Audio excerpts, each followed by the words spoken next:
Bonjour et bienvenue pour ce 4e rendez-vous de Mieux comprendre l'astrologie. Qui n'a pas lu son horoscope dans un magazine? Il paraît même que l'horoscope dynamise les ventes.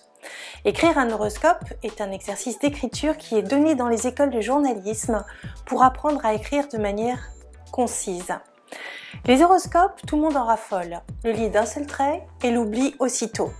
Une de mes consultantes m'a dit qu'elle le lisait mais qu'elle n'y croyait pas. Alors, j'ai attrapé un magazine TV au hasard et j'ai décrypté l'horoscope qui d'un seul coup a pris tout son sens aux yeux de mon interlocutrice. Nous allons voir aujourd'hui si les horoscopes c'est de l'astrologie. Un horoscope comporte 3 définitions. La première, l'observation de l'état du ciel au moment de la naissance. Le deuxième point, c'est des points spéculum. Spéculum, c'est le premier instrument miroir utilisé par des astronomes, médecins, astrologues pour scruter les étoiles. Donc rien à voir avec d'autres instruments.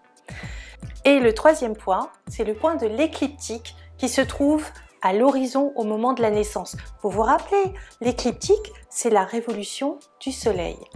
Donc c'est ce point qui va permettre d'établir le début de la maison 1, que l'on appelle aussi l'ascendant. C'est ce que nous avons vu.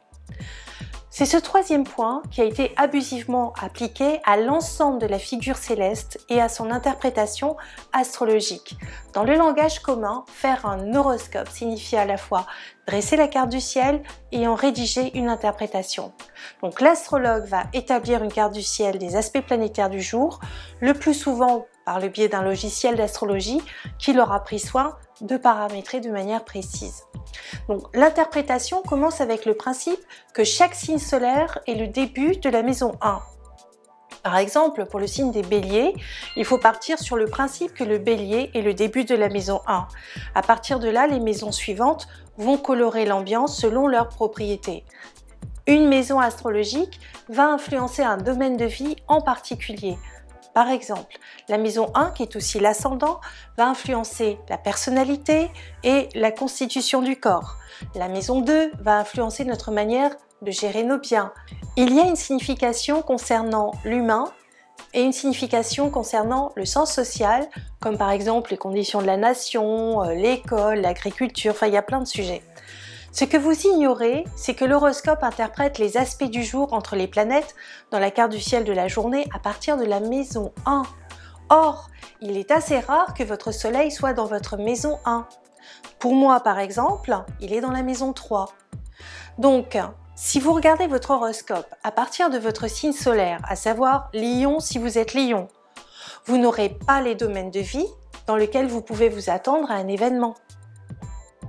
En revanche, si vous êtes ascendant Lion, ce qui indique la maison 1, vous pouvez être sûr que les domaines de vie, comme l'amour, le travail ou l'argent, seront beaucoup plus justes dans votre horoscope.